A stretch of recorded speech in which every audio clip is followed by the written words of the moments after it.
Halo, kamu sedang mendengarkan Kilas Kabar Nusantara. Podcast persembahan KG Radio Network menyajikan berita harian yang mengangkat keunikan dari berbagai wilayah Indonesia. Kilas Kabar Nusantara dapat juga didukung oleh pengiklan loh. Eits, ingin belajar soal mengelola keuangan dan juga investasi bersama ahlinya? Check out podcast Cuan Cari Untung bareng teman.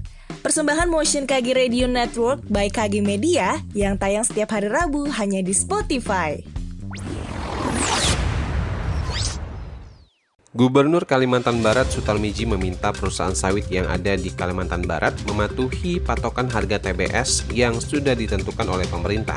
Bila mana hal itu tidak dilakukan, maka ia akan membuat rekomendasi sanksi bagi perusahaan yang melanggar hal tersebut. Hal itu disampaikannya saat menemui ratusan petani sawit yang menggelar demonstrasi di kantor Gubernur Kalbar, Jumat 15 Juli.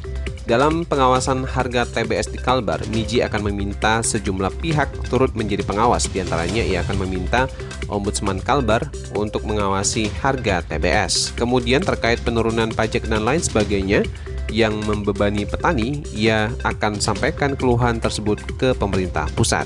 Dinas Peternakan dan Kesehatan Hewan Sulawesi Selatan masih memetakan wilayah pendataan seluruh ternak terutama di 6 kabupaten kota yang terjangkit penyakit mulut dan kuku PMK. Sebab tidak semua hewan ternak bisa divaksinasi, hewan yang terlanjur terjangkit tidak bisa divaksinasi. Kepala Dinas Peternakan dan Kesehatan Hewan Sulsel Nurlina Saking mengatakan pemetaan penting dilakukan untuk mengetahui keperluan vaksin yang akan digunakan.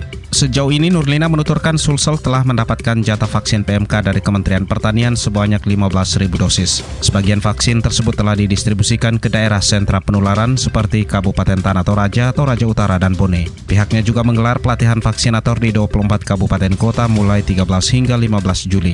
Tenaga vaksinator terdiri dari dokter hewan, medik, dan paramedik. Mereka adalah tenaga harian lepas Kementerian Pertanian yang bertugas di wilayah Sulsel di bawah koordinasi Dinas Peternakan dan Kesehatan Hewan Provinsi.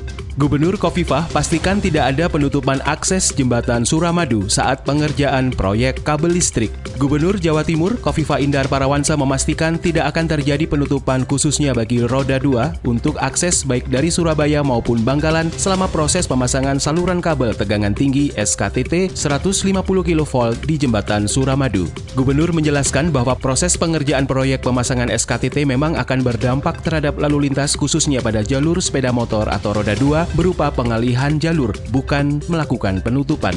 Direncanakan selama pemasangan berlangsung, jalur roda 2 atau sepeda motor akan dialihkan pada jalur roda 4 secara bergantian sekaligus memasang pembatas dan penerangan untuk keamanan agar pengendara roda 2 bisa melintas pada malam hari. Menurut Khofifah, rencana pengalihan jalur roda 2 akan dimulai pada Selasa 19 Juli untuk 6 bulan pertama arah dari Surabaya Bangkalan dan 6 bulan berikutnya jalur Bangkalan Surabaya, sehingga masing-masing konstruksi kanan dan kiri jembatan dilaksanakan secara total selama 1 tahun.